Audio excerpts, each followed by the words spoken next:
তো আপনাদের কি আধার কার্ড হারিয়ে গিয়েছে? তো আপনারা আপনাদের মোবাইল বা ল্যাপটপ দিয়ে খুবই সহজে আপনাদের আধার কার্ড আবার অরিজিনাল কপি ডাউনলোড করে নিতে পারেন। সবার প্রথম যে কোনো একটা আপনারা ওয়েব ব্রাউজার ওপেন করে নেবেন, তারপরে এখানে লিখবেন UIDAI। এটা হলো আধার কার্ডের অফিসিয়াল পোর্টাল। তারপর সার্চ করবেন, তারপর এইখানে এরকম বললে একটা লিঙ্ক আসবে UDI এর। তারপর এইখানে আপনারা ল্যাঙ্গুয়েজ সিলেক্ট করবেন, তারপর এরকম একটি পোর্টাল ওপেন হবে।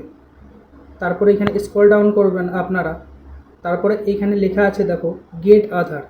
তো এইখানটাতে আপনাদের ক্লিক করতে হবে। ক্লিক করার পর এখানে আবার আপনাদের স্ক্রল করতে হবে। স্ক্রল ডাউন করার পর আপনারা এখানে দেখতে পাবেন ডাউনলোড আধার বলে একটা অপশান, এখানে আপনাদের ক্লিক করতে হবে।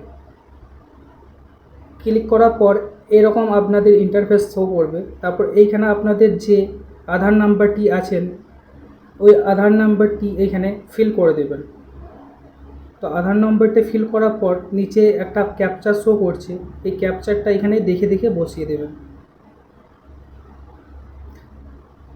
বসিয়ে দেওয়ার পর এইখানে সেন্ড ওটিপিতে ক্লিক করবেন। ক্লিক করার পর এইখানে দেখুন do you want to marksheet Aadhaar, এইটাতে যদি আপনারা ক্লিক করেন তাহলে আপনাদের আধার কার্ড যে নাম্বারটি আছে ওইটা আপনাদের হাইড হয়ে যাবে। এরপর এইখানে আপনাদের যে রেজিস্টার মোবাইল আছে ওই মোবাইল নাম্বারে একটি ওটিপি যাবে, তো ওইটা এখানে আপনারা বসিয়ে দেবেন। তারপর এখানে ভেরিফাই অ্যান্ড ডকুমেন্ট ডাউনলোড এখানে ক্লিক করবেন। ক্লিক করার পর দেখতে পাচ্ছেন আপনাদের আধার কার্ডটি ডাউনলোড হয়ে গিয়েছে। ওপরে দেখতে পাচ্ছেন আধার কার্ড এই ফাইল। তো এইখানে সবথেকে দেখার বিষয় যেটা এইখানে বলেছে যে আপনাদের নাম মানে পাসওয়ার্ড কিভাবে হবে। আধার কার্ডটি যখন ডাউনলোড করবেন তারপর পাসওয়ার্ড চাইবে, তো পাসওয়ার্ডটা এখানে দেখিয়ে দিয়েছে কিভাবে আপনারা বসাবেন। তো এই এক্সাম্পলটা দেখে এরকম সেম টু সেম আপনারা পাসওয়ার্ডটা বসিয়ে নেবেন এখানে। তো আমার নাম যেটা আছে ফার্স্ট লেটার, ওই ফার্স্ট লেটারে আমি এখানে 4টে অক্ষর বসাবো। তারপর আমার যে সালটা আছে ওই সালটা বসিয়ে এখানে ডাউনলোড করব। তো এখানে দেখতেই পাচ্ছেন আমার আধার কার্ডটি এখানে শো করছে। তো এরপর আপনারা এইটাকে ডাউনলোড করে প্রিন্ট করতে পারবেন।